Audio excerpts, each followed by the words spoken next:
જવો આ સાકર ટેટી, ઉનાળાનું ફળ સાકર ટેટી પુષ્કળ પ્રમાણમાં મળે અત્યારે. ખાસ આ કોને ખાવું જોઈએ?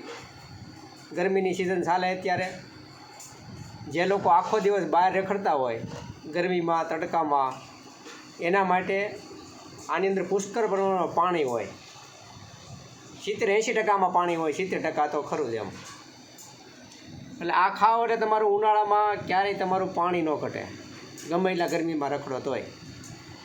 ખાસ કરીને જે લોકો સેલ્સમેન હોય કે જેને ફિલ્ડમાં રખડવાનું હોય આખો દિવસ આ તડકામાં, એને બપોરે 1 કિલો ખાઈ જાય એટલે 5-6 કલાક એનું પાણી ન ઘટે. ઓલી બોટલો ઠંડા પીણાની પીવે એનાથી તો હમુકી ગરમી વધે, પણ આ 1 કિલો ખાઈ જાય. 25 રૂપિયાની આસપાસ અત્યારે કિલો મળે છે સારામાં સારી, અને ઓલી એક બોટલ આવે એ પણ 10, 20, 25 રૂપિયાની આવતી હોય. તો એના કરતાં આ વસ્તુ ખાઓ, તમારું પાણી નહીં ઘટે અને લૂ નહીં લાગે. તો અત્યારે આપણે બધા જ આ ખાવાની મોજ લઈ રહ્યા છીએ ઘરે. જુઓ અમારે ખુશીબેન છે, જયભાઈ છે, સુધારવાનું કામ હાલે છે. કેમ છે ખુશી? ટેટી સારી છે કે હડેલી છે? આમ વચ્ચેથી ખરાબ નીકળે છે. વચ્ચેથી ખરાબ નીકળે ને. હવે એમાં જો જીની જીવાય થઈ છે, એમાં જો જીવાય છે. હા, તો જીની ઈળું છે એમાં. હા, જુઓ હવે આ ટેટી સુધારી છે, એમાં ઝીણી એકદમ જીવાત છે. તો હવે મારે એ કહેવું છે કે અત્યારે પહેલાં આ રીતે ખાવા શીખ્યા બધા, ઉપરથી ડીટીયું કાપીને આમ આ રીતે કાપે અને પછી બી કાઢી અને અંદર કાંઈ દેખાવાનું છે નહીં, એટલે પરબારી ખાઈ જાય. અંદર ઝીણી ઈળું હોય કે શું હોય એ કંઈ જોવાનું નહીં. તો જે રીતે ખવાય છે એ રીતે ખાઓ.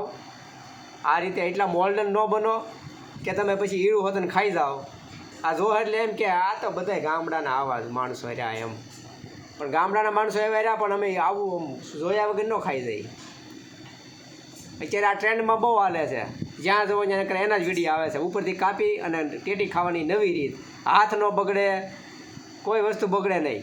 પછી 400 મહિના જાય એટલે જેવું નવું આવશે કાંઈક કે ગૌણા જેવું કરી અને પરબારો જ્યુસ જેવું કરીને સીધું મોઢાની અંદર, એટલે મોઢું બગડવા પણ નહીં, કાંઈ તકલીફ લેવાની નહીં તમારે. ભગવાને હાથ આપ્યા છે તો હાથથી ખાઓ, વ્યવસ્થિત આંખોથી જોવો સુધારીને. આની અંદર ઈળું 100% નીકળે, પૂરી પાકે ટેટી, એટલે એમાં ઈળું લાગે ને લાગે જ. અધકચરી કાસા પાકી હોય ને વ્યવસ્થિત હોય તો એમાં ન હોય તો એ ખાવામાં કોઈ વાંધો નહીં. બાકી એકદમ પાકી ગઈ હોય એટલે એમાં નાની જીવાત, જે એકદમ નાના મૂંડા કહેવાય ઈળું, એ એમાં હોય જ. એટલે વ્યવસ્થિત સુધારો, એના બી કાઢો અને વ્યવસ્થિત પછી એને ખાવાનો આગ્રહ રાખો. જો આ રીતે એને સુધારી નાખવાની અને એકદમ શીરું કરી નાખવાની અને પછી ખાઓ, કોઈ તકલીફ નથી. આ રીતે સુધારી નાખવાની, પણ આ રીતે તમે ડાયરેક્ટ ખાવાનો આગ્રહ ન રાખો. તો આ રીતે ન જાઓ. આમાં શું છે, પછી અમુક લોકોના 2-2 લાખ ફોલોવર હોય એ આ રીતે ખાય ને એટલે વાંહે બધાય મળ્યા ખાવા. પણ એવું નથી. જે સાચી માહિતી હોય અને વ્યવસ્થિત હોય એ તમે જુઓ અને પછી બધાને અનુસરો. 2 લાખ ફોલોવર આ રીતે ખાય તો આપણે ખાવી એવું જરૂરી નથી.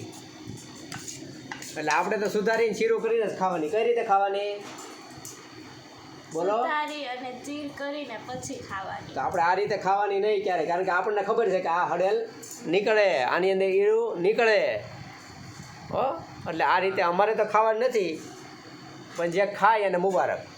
તો આપણે ટેટી જોઈએ. હવે તમને શીકું અત્યારે પુષ્કળ પ્રમાણમાં આવે છે શીકું. તો શીકું પણ તમે જુઓ, એ પણ હડેલ નીકળે. જે બાજુ તમે શીકું ઘરે લાવીને મૂકો ને એમાંથી પાણી નીકળે, રસ નીકળે, એ શીકું હડેલું હોય. હવે એમાં તમે સુધારી અને વ્યવસ્થિત જુઓ ને એટલે નાની ઈળું નીકળે એમાંથી. જુઓ આ વિડીયોમાં કદાચ દેખાતી હોય કે ન દેખાતી હોય. તો કોઈ પણ ફ્રૂટને ક્યારેય પરબારું ખાવું નહીં. 200 કિલો સફરજન લાવો તમે, ઉપરથી બહુ સારા દેખાતા હોય. 200 રૂપિયાના કિલો સફરજન લાવો, ઉપરથી એકદમ સારા હોય, પણ સુધારો અંદરથી એટલે લાલ નીકળે અને ખરાબ નીકળે. તો એવા વેમમાં ન રહેવું કે આ મોંઘી વસ્તુ આપણે લાવ્યા છીએ તો સારામાં સારી હોય જ એમ. તો ગમે એ ફ્રૂટ હોય કે શાકભાજી હોય, તમામને વ્યવસ્થિત રીતે સાફ કરી ધોઈ અને સારી રીતે કટિંગ કરવાનું. ગમે એ વસ્તુ, શાકભાજીમાં ખાસ રીંગણા, ભીંડો, કોઈ પણ વસ્તુ ખાસ રીતે જુઓ અને પછી જ એનો ઉપયોગ કરો ગમે એ વસ્તુ ખાવામાં લેવામાં. જો આ સફરજન છે તો સફરજન પણ અંદરથી ખરાબ નીકળે, એવું નથી કે ન નીકળે એમ. ભલે આપણે 200 રૂપિયા દઈને લાવ્યા હોય. આ શીકું છે તો શીકું પણ અંદરથી ખરાબ નીકળે. તો વ્યવસ્થિત રીતે શીકુને આ રીતે 4 શીરિયા કરી અને નાના નાના ટુકડા કરી અને જોઈ અને પછી જ એનું જ્યુસ બનાવવું કે ખાવામાં લેવા.